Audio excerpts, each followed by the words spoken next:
For Akiko Tanaka, a 22-year-old nurse on the island of Saipan in 1944, the world did not end with the honorable silence of the ancestors. It ended with the shriek of American steel. For weeks, the jungle had ceased to be a place of shadow and vine. It had become a roaring furnace. The air was shredded, thick with the stench of cordite, diesel, and the sweet, terrible copper smell of blood. This story is not merely about survival in a battle. It is a detailed record of the collapse of an ideology. It is a case study in an unintentional psychological war, one won not by brutality, but by a weapon the propaganda of Imperial Japan never anticipated: unimaginable prosperity and casual kindness. Akiko Tanaka, her small nurse's kit, long since emptied, huddled in the cave with the last of the wounded. She, like millions of others, had been taught that her life was a pebble, to be thrown without a second thought for the glory of the emperor. Now, the pebbles were gone, and the tide was a wave of fire. The propaganda had promised them devils. The Americans, they were told, were white-skinned barbarians from a decadent, lazy land. They would rape and mutilate. They would show no mercy.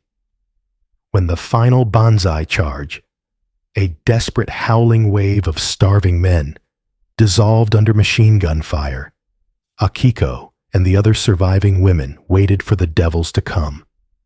Death was preferable to dishonor. Some clutched grenades, their hands shaking too much to pull the pins. What happened next was not combat. It was a fracture in reality. The first American soldier who burst through the curtain of vines was not a devil. He was a giant. He seemed impossibly tall, built of muscle and sweat, his face smeared with green and black paint. He was screaming, but not in rage.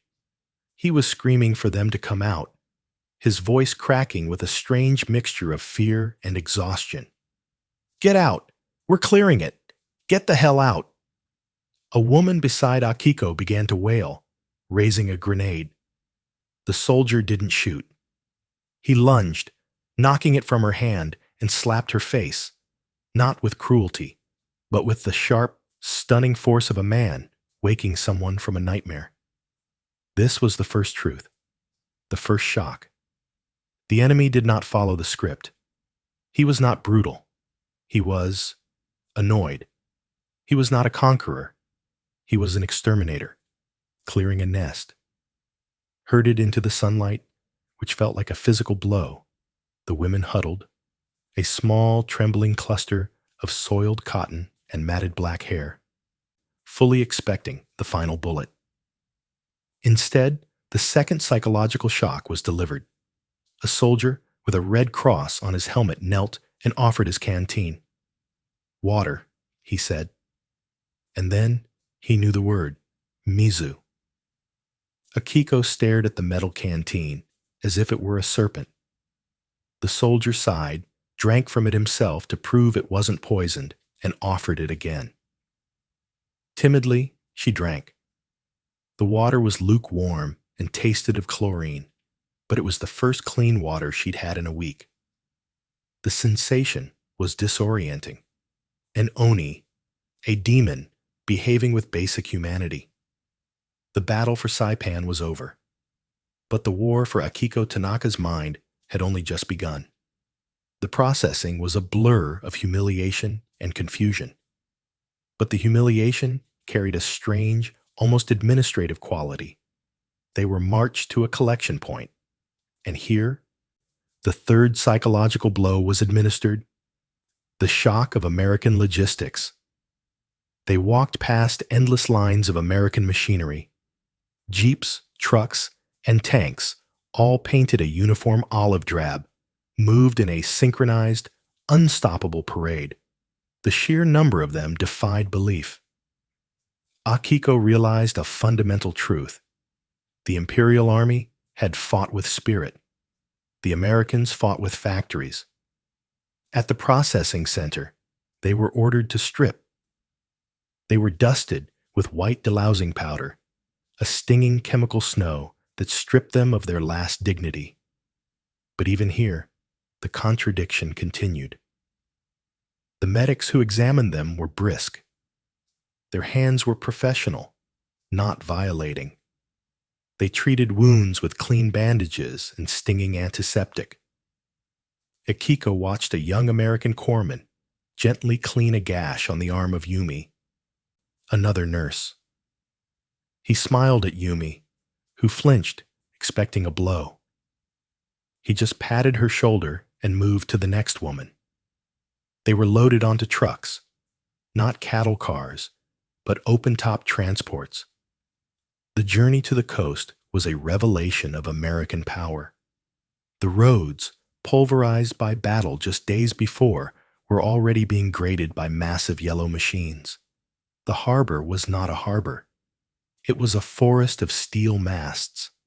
Dozens of gray ships, larger than any Akiko had ever seen, sat in the water, cranes lifting cargo from their holds in an endless rhythmic cycle. They were taken to a transport ship, a vast gray wall of steel.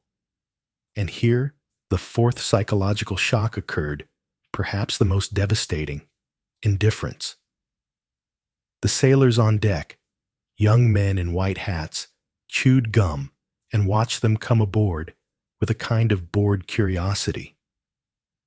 There was no hatred in their eyes, no triumph. It was the detached interest of zookeepers observing new acquisitions. This, more than brutality, shattered Akiko's defenses. To the divine soldiers of the Emperor, these Americans were the ultimate demonic enemy. To the Americans, the Japanese were just a problem to be processed. The dehumanization took on an administrative form. They were shown to a hold deep in the ship. It was not a cage. It was a room filled with tiered metal bunks, each with a thin mattress and a clean wool blanket. The air hummed with the steady, deep pulse of the engines. That night, the first meal came. It was not just a bowl of rice. It was a metal tray heavy with food, thick stew with chunks of beef, a slice of white bread with a square of yellow butter, and a steaming mug of coffee. Its aroma was so rich it made Akiko dizzy. The women wept. They ate with animalistic fervor, hoarding the bread, licking the trays clean. The voyage across the Pacific took weeks.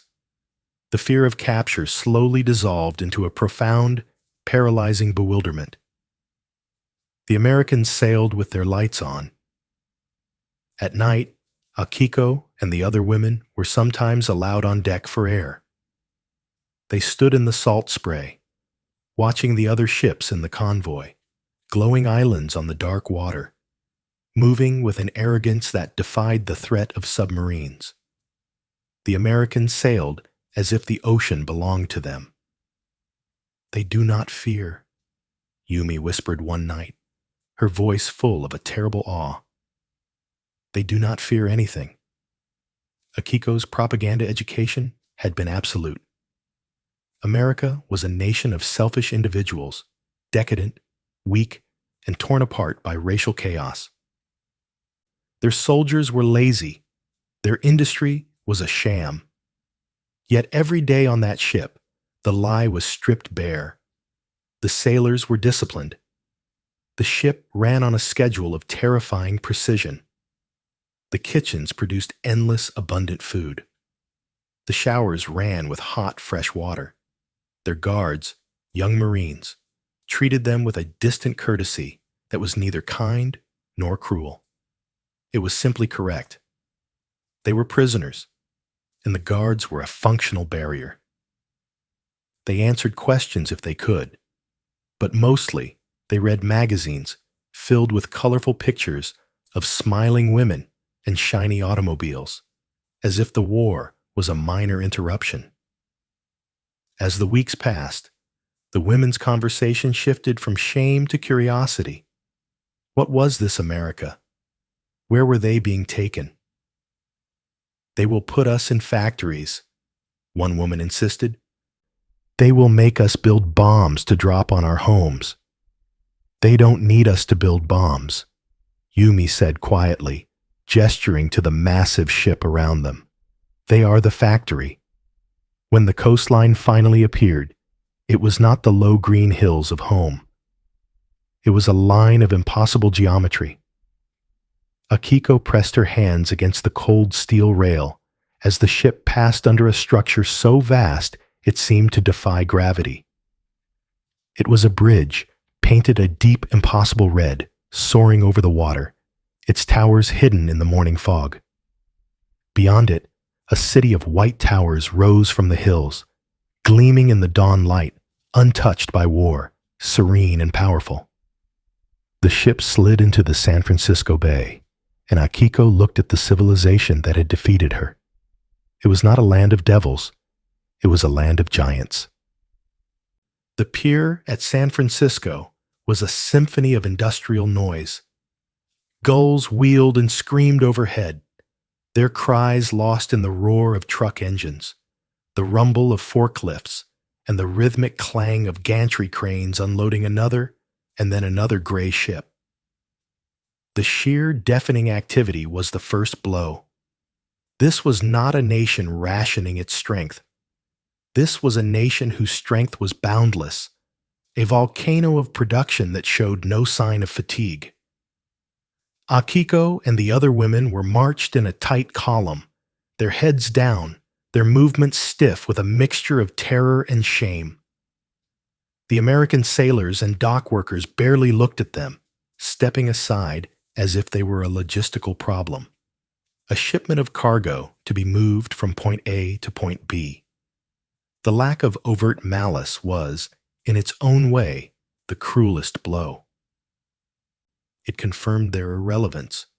They were moved from the pier to a rail yard, a sprawling expanse of tracks that seemed to stretch to the horizon.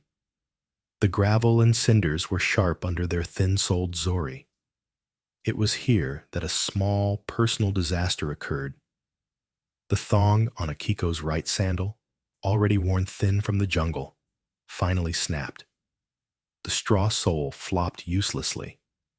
She stumbled, catching herself before she fell, and was forced to limp, 1 foot bare on the sharp, oil-stained rocks.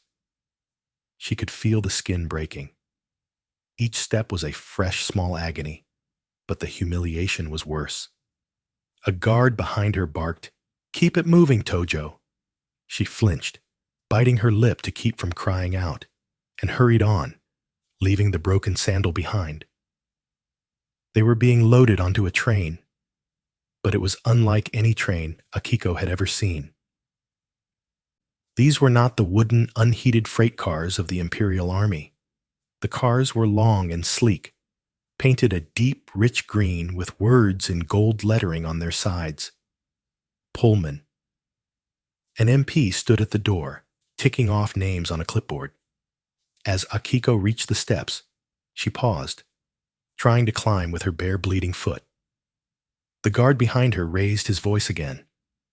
But the MP at the door, a young corporal, his face not hard but tired, held up a hand. "Hold on, Sarge," the corporal said. He looked at Akiko. He wasn't one of the giants from the ship. He was of average height with sandy hair under his helmet liner. He looked at her bare foot, then at her face. He didn't smirk. His expression was one of mild exasperation. "Jesus," he muttered. He looked down the platform. "Wait here." He spoke the word slowly, gesturing for her to stay as if to a child. He jogged away, disappearing into a small station building. The guard behind her grumbled, but the corporal's authority held. Akiko stood trembling, the object of sudden unwanted attention. Yumi, just inside the train, watched with wide, frightened eyes. The corporal returned a minute later. He was holding not a sandal, but a pair of simple canvas shoes and white cotton socks. He must have requisitioned them from a supply locker. He knelt, The entire rail yard seemed to fall silent. An American soldier, a victor, was kneeling before a Japanese prisoner. He didn't look at her face.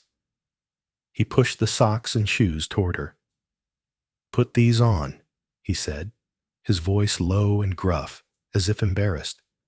"We got a long way to go." Akiko stared at the offering. They were a world away from the simple straw of her zori.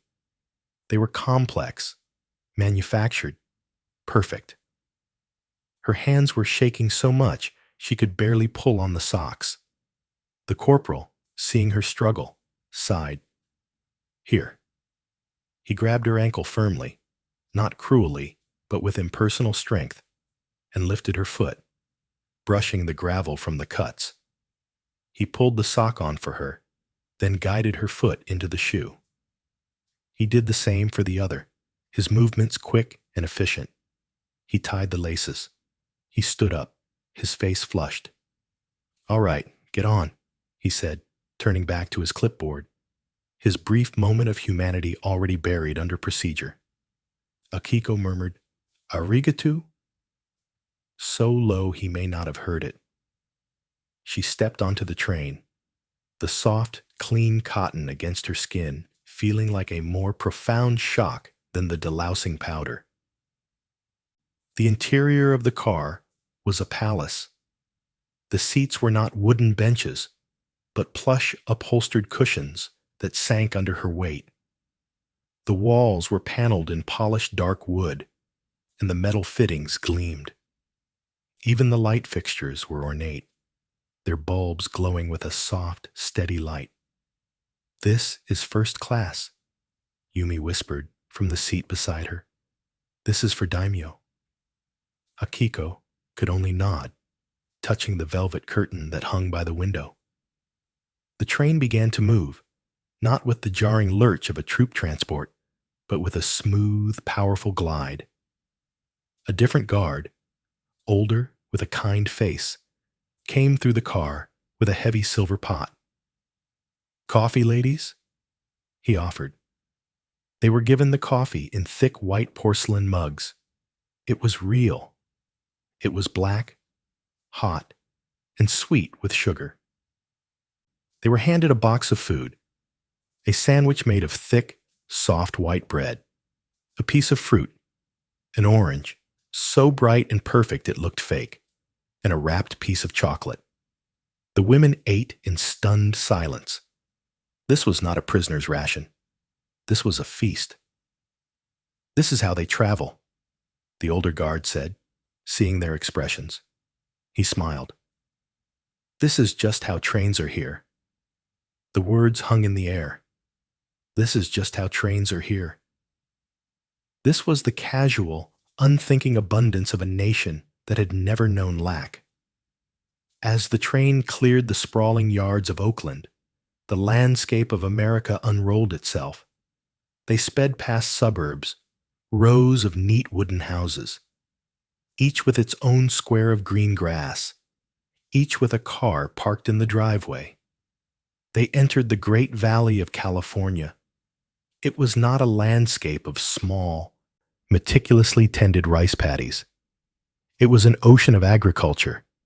Fields stretched to the horizon, so vast that entire villages could be lost in them. And the fields were not worked by men with oxen. They were worked by machines. Giant, brightly painted tractors crawled over the land, pulling plows that turned 10 furrows at once. Electric pumps hummed, drawing water from deep wells and spraying it in perfect glittering arcs over the crops. "So much," Yumi breathed, her face pressed to the glass. "They have machines to do the work of 1,000 men, and the war is not even here." The true revelation came with darkness. In Japan, the night had been absolute, a suffocating blanket of black imposed by the blackout. To light a match near a window was to risk a beating from the Kempe tai. Here, as the sun set, America did not go dark. It ignited. Akiko watched, her heart pounding, with a strange new emotion that was part terror, part wonder. First, the farmhouses. One by one, yellow squares of light appeared, warm and defiant in the dusk. Then they passed a small town. The streets were lined with lamps, casting pools of white light on the pavement. But it was the signs that stopped her breath. Tubes of glass bent into letters glowed with impossible liquid colors. Red, blue, and vivid green. Coca-Cola, Ford, drugs. A movie theater marquee blazed with hundreds of individual bulbs flashing in sequence. The train rushed past, but the light followed them, a river of energy flowing across the continent. Every town was an island of light, every highway a string of pearls. "They are not afraid," Akiko whispered. The words were for herself. They waste so much light. They must not be afraid of anything. The train climbed into the mountains, the dark pines of the Sierra Nevada. A brief return to a familiar darkness. But then they descended into the desert, and in the distance, a glow appeared on the horizon. It grew brighter and brighter until it resolved into a city that seemed to be made entirely of light. It was a cluster of stars fallen to earth, a frantic, joyous, screaming celebration of electricity. Reno, the corporal, her corporal, she thought, the one with the shoes, said as he walked down the aisle, checking the windows. He saw her staring. "Biggest little city in the world," he said, as if this explained the miracle. The women sat mesmerized, their faces painted by the flashing neon colors of the casinos passing by. They were not starving. Their cities were not in ruins. They were glowing. They were playing. "It was all a lie," Yumi said, her voice breaking. She was crying silently. "Akiko-san, our leaders, they lied to us. They lied about everything." Akiko did not answer. She looked down at the sturdy canvas shoes on her feet. A single simple act of kindness from one soldier. She looked out the window at the ocean of light that defied the very concept of war. This was not a nation of decadent, weak individuals. This was a civilization so powerful it could afford to be kind. It was a power that did not demand sacrifice. It was built on an energy so vast it could light up the entire night sky just because it wanted to. The train sped on. Its steady rhythmic click-clack, the sound of a continent that had never learned the meaning of fear. The train crossed the desert in a dream of heat and light. After the hallucinatory blaze of Reno, the daytime was a white flat emptiness. Akiko watched the land scroll past the window, a geology that defied a human scale. This was not the small, green, intimate world of her homeland, where every mountain had a name and every stream had a spirit. This was a place of divine indifference. Yet, it was not untouched. For hours they ran parallel to a single endless fence, wooden posts, and barbed wire stretching from one horizon to the other, cutting the world in a perfect straight line. Who could own this much emptiness? In Japan, a man's wealth was measured in koku of rice. Here it was measured in a space the size of a prefecture. It was the arrogance of a people who had never known limits. The women had fallen into a deep collective quiet. The shock of the journey had burned away their fear, leaving a hollow, aching exhaustion. They were no longer soldiers of a divine empire. They were ghosts being carried across a land of impossible machines and casual gods. The routine of the train was itself a form of psychological warfare. 3 times a day they were fed. The food was not just sustenance. It was an insult. It was abundant, varied, and hot. For breakfast, there were eggs and thick slices of fried pork, and bread so white and soft it seemed to be made of clouds, and always the coffee. The guards walked the aisles with their silver pots, refilling mugs, their movements lazy, their faces bored. On the third evening, the women were led in small groups to the dining car. The car was another world. Small tables were covered in white linen tablecloths, each set with polished silverware and a glass of water. A black man in a crisp white jacket moved between the tables, placing plates of food before the prisoners, with the same detached professionalism he would have shown any paying customer. Tonight, it was roast chicken with hills of mashed potatoes and bright green peas. Akiko sat with Yumi, her hands trembling. She was wearing the canvas shoes. She had not taken them off, terrified they would be taken from her. She looked up as a guard sat at the table nearest the door. It was him, the corporal, with the sandy hair who had given her the shoes. He wasn't on duty, but he was eating his own meal. His rifle leaned against the wall nearby. He caught her eye and nodded, a small, polite acknowledgement. "Evening, ma'am." Akiko felt a hot flush of shame and gratitude. She was compelled to respond.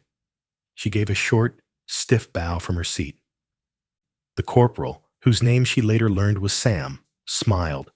It was not a smirk. It was a genuine, tired smile. He gestured to her feet under the table. "Shoes fit? Okay." Akiko understood the gesture. "Yes," she said. Her English clumsy. "Good. Thank you." "Do itashimashite," he said. The pronunciation was terrible, but the effort was unmistakable. He had looked it up. He sipped his coffee. "Sam Nolan," he said, tapping his own chest. "From Wyoming." Akiko could only stare. This was not the interrogation she had been trained for. This was conversation. "You speak English?" he asked. "A little," Akiko whispered. "I am Akiko." "Akiko," he repeated, tasting the name. "Pretty." He seemed to run out of things to say. Sam finished his meal and lit a cigarette.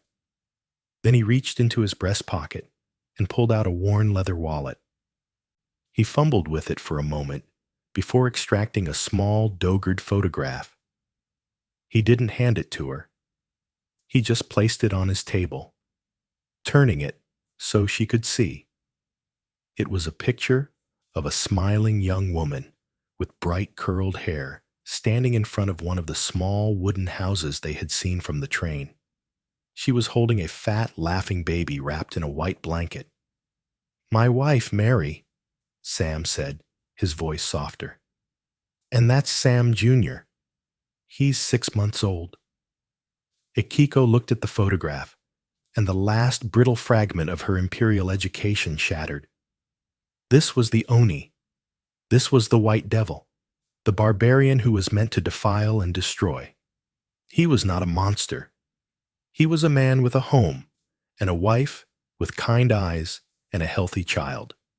He was here, thousands of miles from them, fighting a war he probably didn't understand, just like her brother, whose last letter from Burma had spoken only of jungle rot and hunger. The propaganda had not just been a lie. It had been a stupid, childish, cruel lie. It had painted these men as demons, but it had never prepared her for their simple, devastating humanity. It had never prepared her for their kindness, the cruelty she could have endured. The kindness was unbearable. It meant that all the death, all the sacrifice on Saipan was not a glorious act of spiritual defiance. It was a waste, a meaningless, horrific waste. Akiko looked from the photo to Sam Nolan. He was just a boy, really, barely older than her. He missed his home. He missed his child. And he had knelt on a dirty platform to put shoes on her bleeding foot. She put her hands to her face, a dry, racking sob catching in her throat. Yumi put a hand on her arm, terrified. Sam looked alarmed, his face flushing. "Hey, ma'am, you all right? Akiko? I didn't mean—" Akiko fought for control, wiping her eyes. She bowed her head deeply. "He is very beautiful," she managed, pointing to the baby. "Your son?" Sam looked relieved. "Yeah," he said, smiling softly as he tucked the photo away. "Yeah, he is." The meal ended.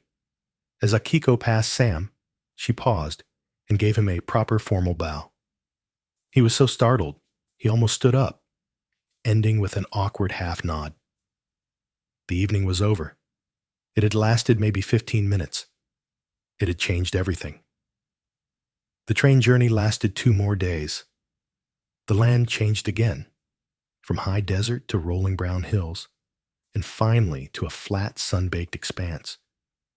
The air that came through the vents was no longer dry. It was thick, wet, and suffocatingly hot. The train's whistle blew. The brakes hissed.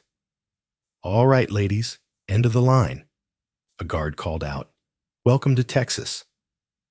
They stepped down from the cool, dark, civilized train car into a wall of heat. The light was blinding, a shimmering white glare. In the distance, rows of simple black-tarred wooden barracks stretched in a precise military grid, surrounded by fences that glittered with barbs. But it wasn't the camp that held their attention. It was the guards. They were not the Marines from the ship or the MPs from the train. These were different men. They were tall, lean, and moved with a slow, deliberate grace.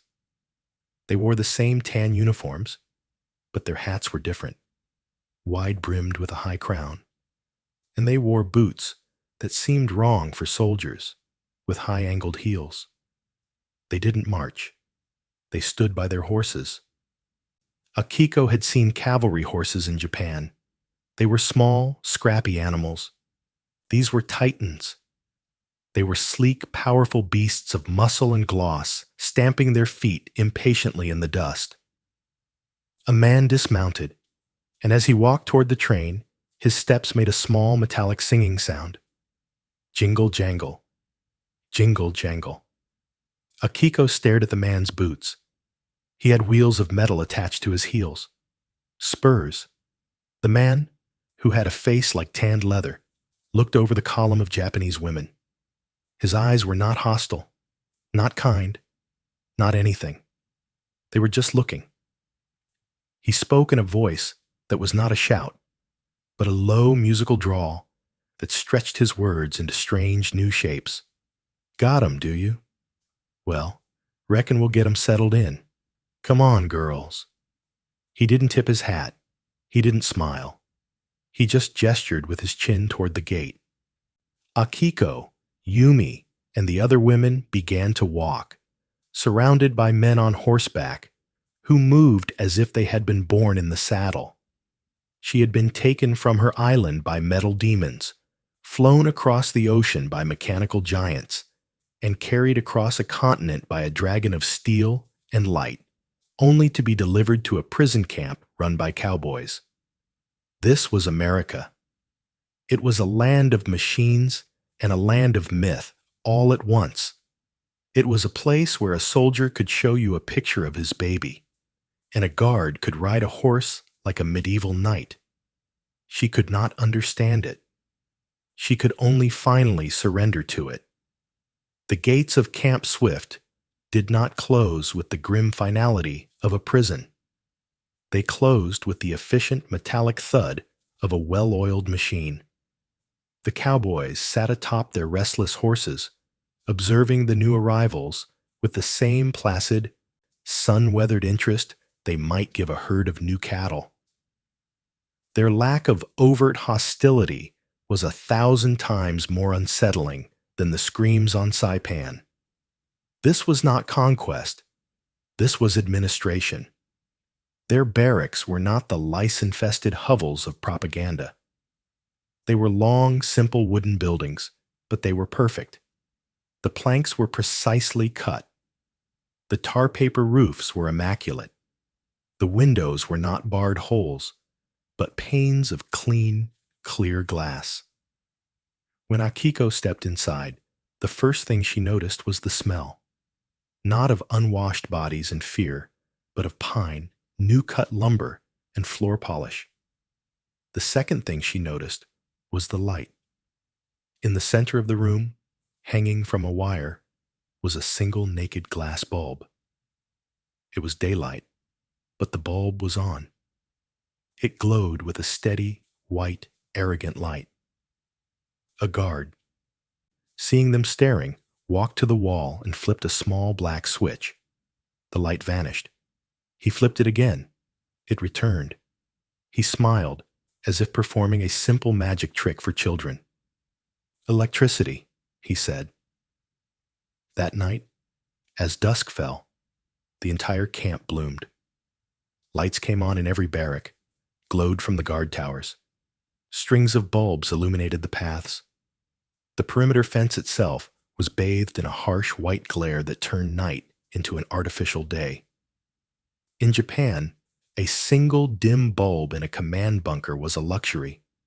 Here, they used electricity as a weapon, a casual, blinding declaration that they had so much power they could afford to simply throw it at the darkness.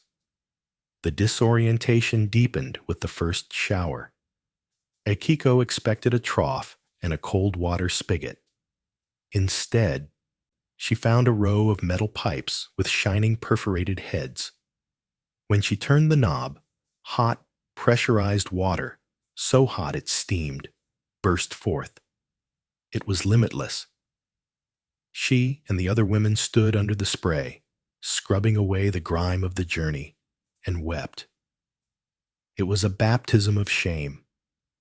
How could you fight a nation that provided its enemies with hotter water than a ryokan in a Tommy? Their work assignments were a further descent into the looking glass. The camp laundry was not a room of women beating clothes against rocks. It was a cavern of thunderous rotating steel drums. American women, civilians from the nearby town, moved with unhurried ease, feeding rivers of soiled uniforms into the machines. The Japanese women were put to work folding, and the sheer volume of clean, warm cotton was overwhelming. The kitchens were more astonishing still. They were kingdoms of white tile and stainless steel. The ovens were massive, enameled boxes with precise dials. The refrigerators were walk-in rooms, cold and filled with sides of beef, crates of eggs, and mountains of butter. The air smelled constantly of roasting meat and real fresh-baked bread. The cook, a massive sweating man, yelled at them, but not with malice. He yelled because the mixers were loud. "Get those spuds peeled. We ain't got all day," he boomed, gesturing to a literal mountain of potatoes. They were feeding thousands with the efficiency of a factory, and the scraps they threw away were more than Akiko had seen in a month on Saipan. One afternoon, Yumi collapsed from the heat. Akiko rushed her to the camp infirmary. She expected a cot. She entered a building cleaner than any hospital in Osaka, with white linoleum floors and long humming tubes of fluorescent gas. The American doctor, an older man with glasses, examined Yumi. "Dehydration and a touch of fever," he said to Akiko, as if she were a colleague. "We'll keep her. Get some fluids in her, maybe a little penicillin, just in case."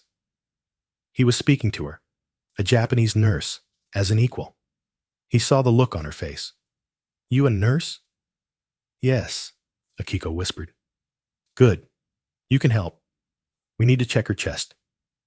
He led Yumi to a machine in the next room. Akiko watched, frozen, as the doctor positioned Yumi, stepped behind a screen, and a machine hummed. Moments later, he was holding a translucent sheet of film up to a glowing light box. On it, in ghostly black and white, was the intricate, delicate structure of Yumi's own ribs, an X-ray for a prisoner, for a simple fever. Akiko sat with Yumi that evening, holding her hand, listening to the drip of an intravenous solution from a glass bottle. The technology, the waste, the care, it was all too much. They were not prisoners. They were subjects in an incomprehensible experiment. The next week, Akiko was assigned to a new work detail, clearing a drainage ditch. The ground was a thick, sucking black clay. They were supervised by 3 of the cowboy guards on horseback and 2 GIs on foot. One of them was Sam Nolan. He looked different in the harsh daylight, his face sunburned, his uniform stained with sweat. He nodded. "Ma'am." Akiko, wearing her precious canvas shoes, tried to work on the bank, but the mud was deep. As she strained to pull a tangle of branches, her foot slipped. The mud seized her shoe, pulling it clean off her foot. It vanished beneath the black ooze. She gasped, tears of pure panic springing to her eyes. Not the shoe. It was the only kindness she had been shown, the only thing that was hers. She began to scramble into the ditch, sobbing in frustration. One of the cowboy guards yelled, "Hey, stay out of that, Tojo. Get back in line." "Shut up, Tex." Sam's voice cut through the air. He slung his rifle over his shoulder. "Hold on, Akiko. Just stay put." He walked calmly down the bank and stepped directly into the mud, which came past his knees. He grunted, feeling around with his own booted foot. "Damn." He plunged his arm in up to the elbow, his face contorting with effort. After a long moment, he pulled his arm free with a loud sloop. He was holding the mud-caked shoe. He waded back out, went to the water barrel, and rinsed it as best he could. He walked over to her. He was covered in filth. He didn't look angry. He just looked tired. He handed her the dripping shoe. "You're going to need to clean that," he said, as if it were the most normal thing in the world. He turned to the cowboy guard. "She loses a shoe. She can't work. I was just solving a problem." That night, the camp offered another of its bizarre kindnesses, an outdoor movie. A huge white sheet was strung between 2 poles. The prisoners were ordered to sit on the ground. The guards stood around the perimeter, smoking, watching the film themselves. It was a comedy. Men were slipping on banana peels, throwing pies. The American guards would roar with laughter, a sound that was deep and free. The Japanese women watched in blank, terrified silence. They did not understand the humor. They only understood that their captors, in the middle of a world war, had the time and energy for this frivolity. Akiko sat at the back, cleaning the last of the mud from her shoelaces. She saw Sam Nolan leaning against a jeep, a small smile on his face. She felt an overwhelming need to close the circle. She stood up. "Water," Akiko said, pointing to the barrel near the jeep. "Mizu." The guard waved her on. She walked slowly, her heart pounding. Sam looked over, surprised. "Ma'am." She filled a tin cup. She bowed her head, holding the clean shoe. "Nolan-san." "Sam," he corrected. "Just Sam." She held up the shoe. "Twice," she said, tapping her foot. "You help me." He seemed embarrassed. "It's just a shoe, ma'am.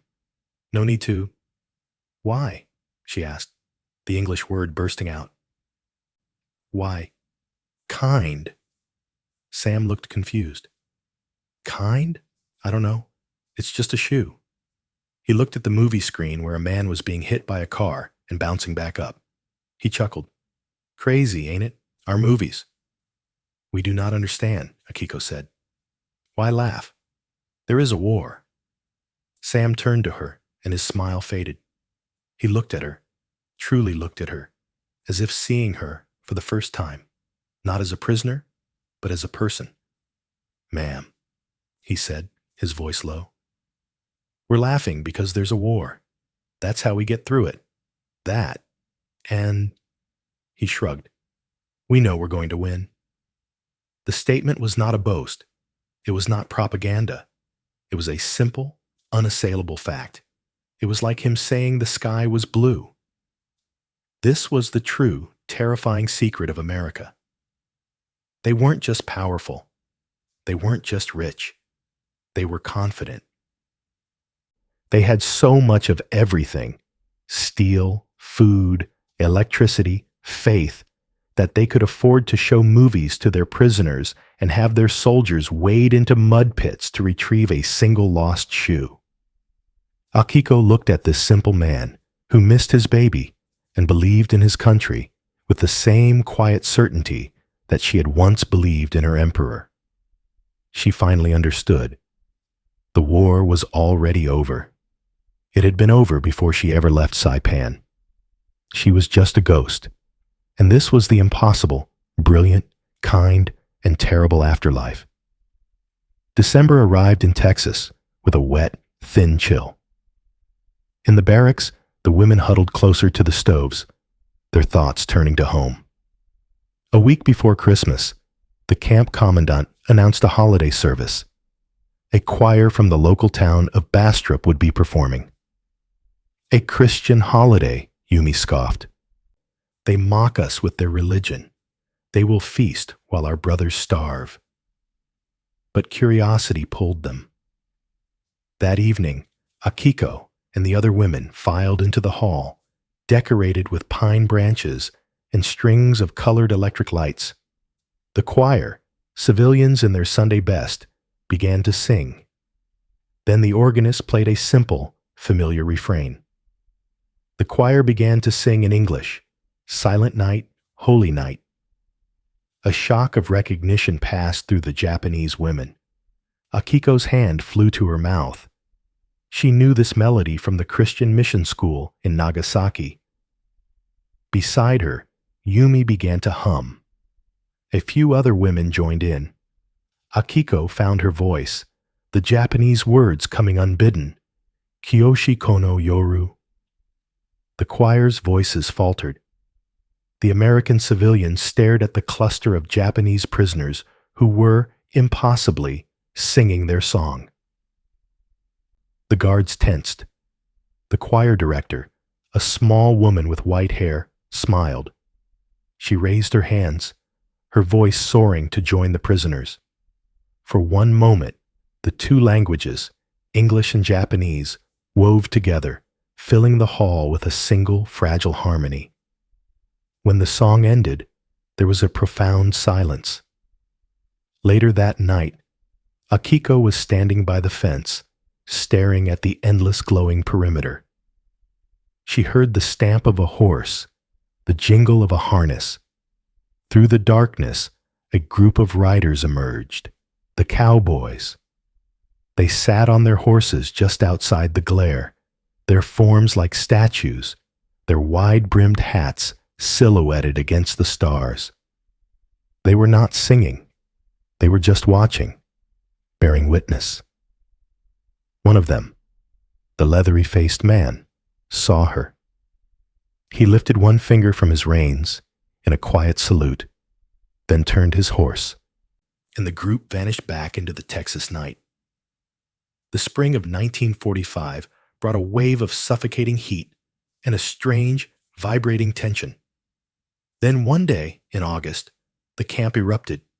Sirens, not for an alarm, but for celebration. Guards were shouting, hugging, firing their pistols into the sky. The commandant assembled the prisoners. He read from a piece of paper, his voice shaking. The war was over. The emperor had spoken. Japan had surrendered. The news did not land like a physical blow. It was a spiritual void. Akiko looked at Yumi, whose face had gone perfectly, terrifyingly blank. The world had not just ended. Its very foundation had been declared a lie. The God for whom they had been willing to die was just a man on the radio, The sacrifices, the banzai charges, the grenades, all of it had been for nothing. It was not defeat, it was evaporation. Several women sank to their knees in the dust, not in grief, but in a profound, anchorless emptiness. Repatriation was swift. The camp's efficient, impersonal kindness was now focused on processing them out. They were issued new clothing. They were marched back to the same train station. Sam Nolan was there, part of the detail. He looked older, the tiredness finally claiming his face. Akiko saw him by the train steps, checking the manifest. She had kept a small, secret diary and a notebook, documenting the electric lights, the food, the X-ray, the night Sam had pulled her shoe from the mud. She approached him. "Sam-san." He looked up, and a real, slow smile touched his face. "Akiko, going home?" "Yes, home." She held her small diary. I write what I see here." Sam nodded, understanding. "Good. Good to remember."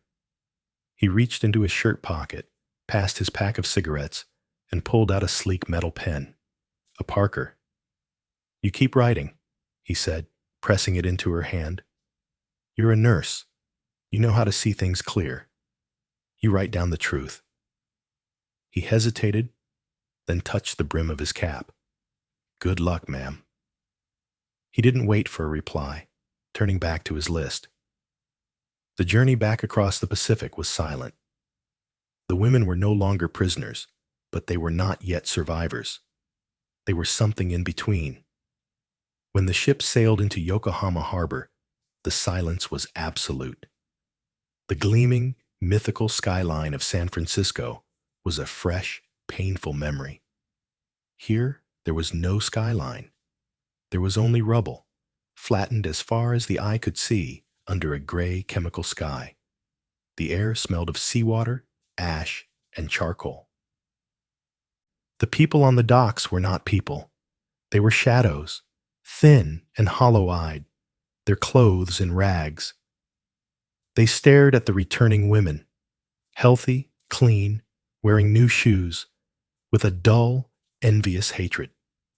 Akiko stepped onto the shattered docks of her homeland, clutching the American pen in her pocket.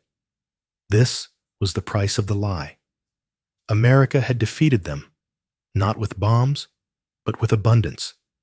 It had crushed their spirit, not with cruelty, but with X-rays, hot showers, and cowboys who sat their horses like kings.